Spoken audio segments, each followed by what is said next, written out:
Blessed are. Blessed are we. We're thinking about that pretty much all week. Blessed are we. So full of week. So full of emotion. So full of loss and yet joy. So full of ups and downs and travels. How full of God it was. How full of God. And so happy All Saints Day. You get to wear white one more time before Christmas.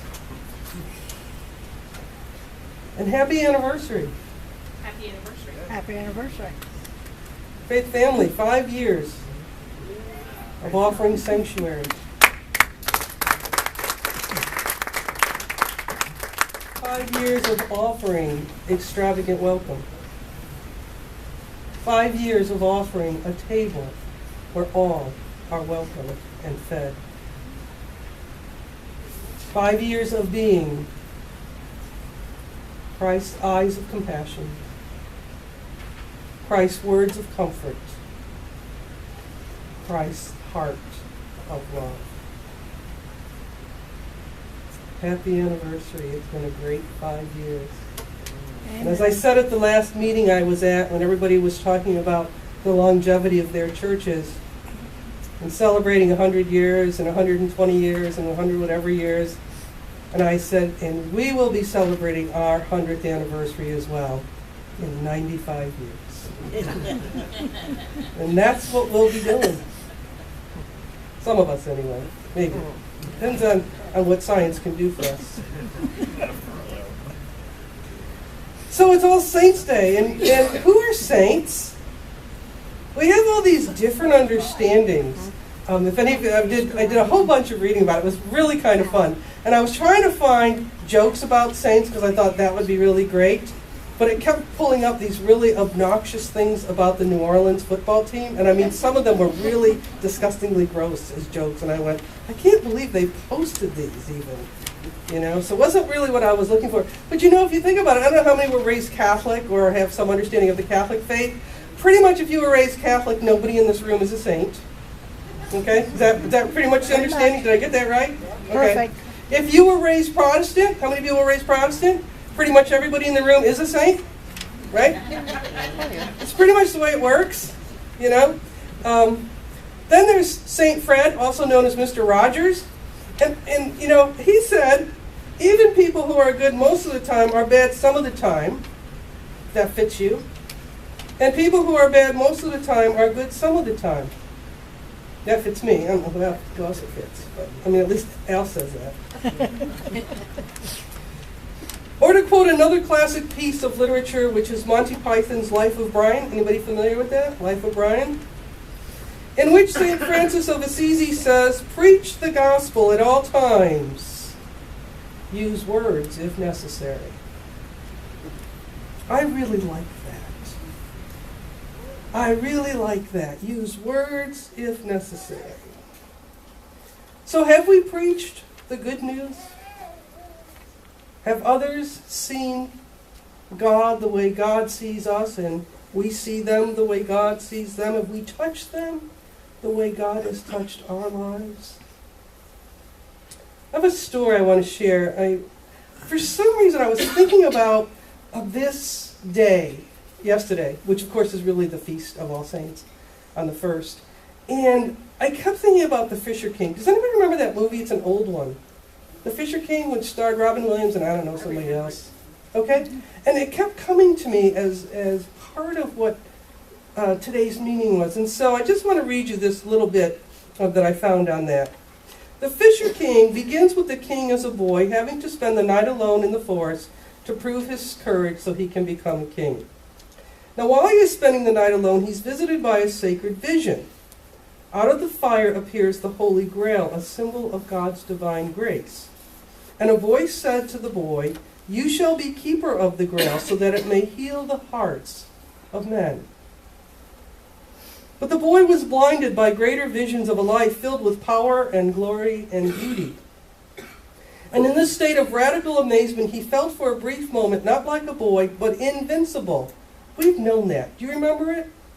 You guys are young enough, it could still happen. The rest of us, do you remember that time in your life you felt invincible?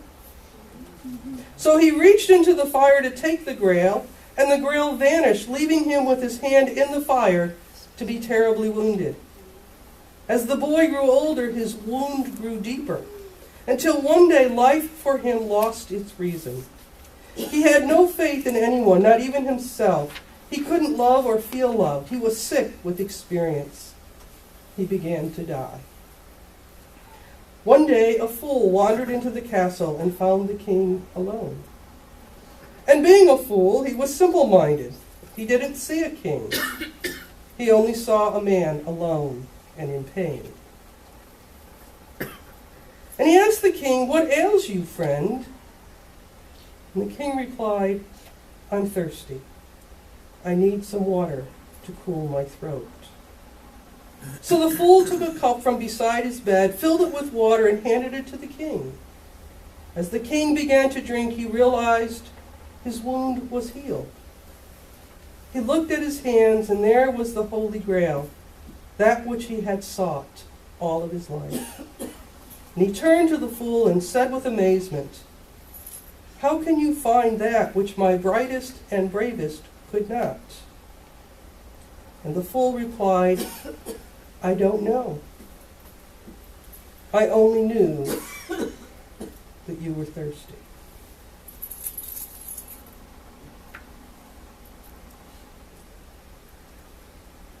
A fool. Ever been there? St. Francis called himself a fool for Christ. In 1981, when I preached my first sermon, I was a Roman Catholic nun at the time. It was at a baccalaureate service for high school seniors and their families. I remember saying to them, "I am a fool for Christ." And I think I've gotten pretty good at it over the years.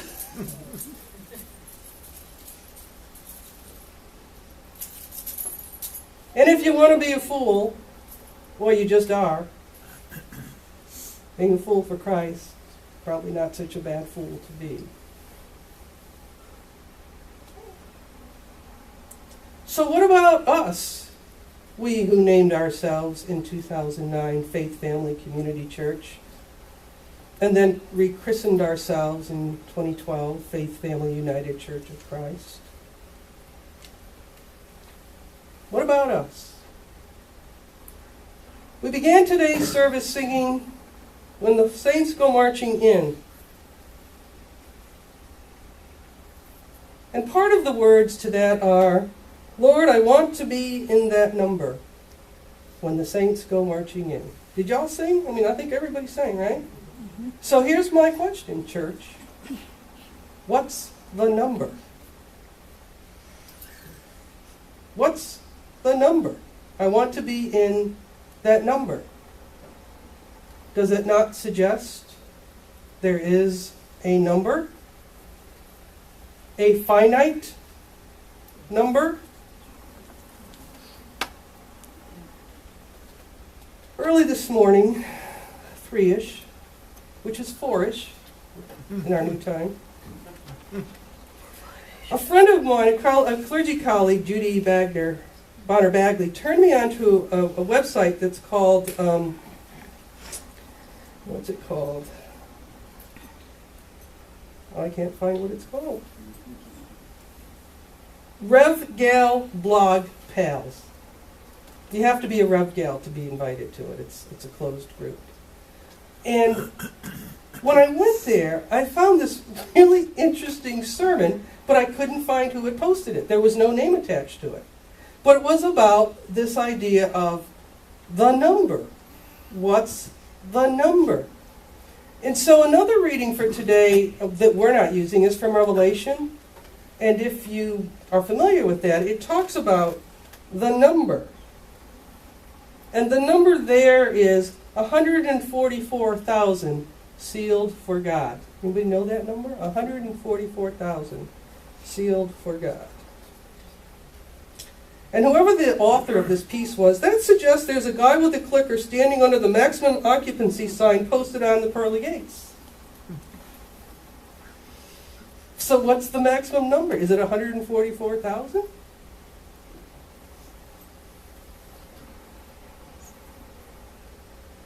There's a cartoon with St. Peter behind his desk with a ledger, scowling at a befuddled man who says, "Receipts? I didn't know I needed receipts." Do we have receipts? Do we keep track? Have we been keeping tabs on the good we've done and the bad we've created? And as someone in my extended family who, from the day of their engagement, when gifts began coming in, has kept a ledger of all the gifts that came in, from whom, and I want to say in parentheses, their approximate value, so that when gifts were to be returned, they could be returned in like manner. I'm thinking, really? I won't name the person that wouldn't be kind. All right, so back to the number.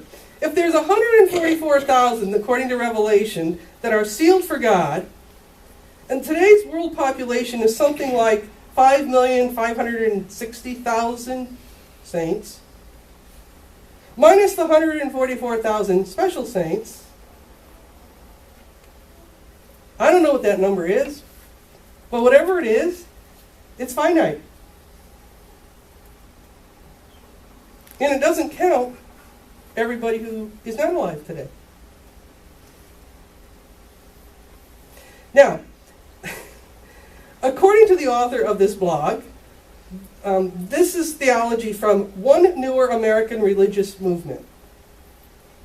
I don't know who that One Newer American Religious Movement is, although I thought briefly, well, that's sometimes how people characterize United Church of Christ, but I'm thinking this isn't our theology because I will read you what their theology is. If you're not in this group, the saints and then the special saints, you won't be in either of those numbers, but you won't suffer eternally in hell either. There's no hell in their theology. You'll be annihilated quickly and completely. So, aren't you glad you're not part of that new American religious movement?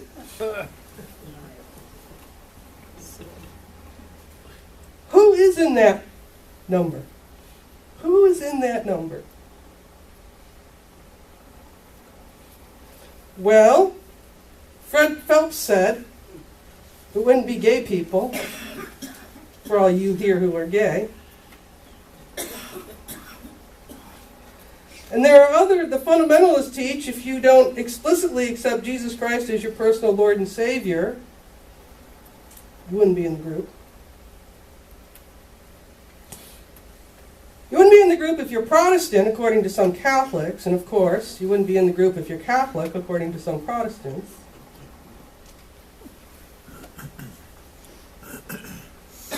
It's a funny little group, isn't it? So that kind of leads us back to the first question we had, which is about the number. What number matters? What number do we use that matters? See, and this is where the Fisher King comes back. I only knew you were thirsty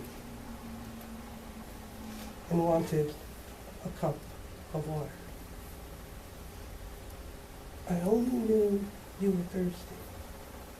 As long as you do this for the least of my brothers or sisters, you do it for me. What's the number that matters? 1. 1 matters.